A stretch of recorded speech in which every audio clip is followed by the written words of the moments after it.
orange hair na si Catherine Bernardo. Ang sabi, orange is associated with confidence, independence, and health. So kanya-kanyang interpretasyon ng kanyang followers.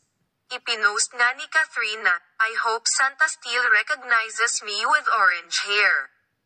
Dami naman sumagot at nagsabing, he would. Parang saturated na ang breakup ng Katniel. Kumbaga nakalkal na lahat ng anggulo. Si Daniel Padilla ay nanatiling tahimik pa rin pagkatapos ng official statement niya sa breakup nila ng actress.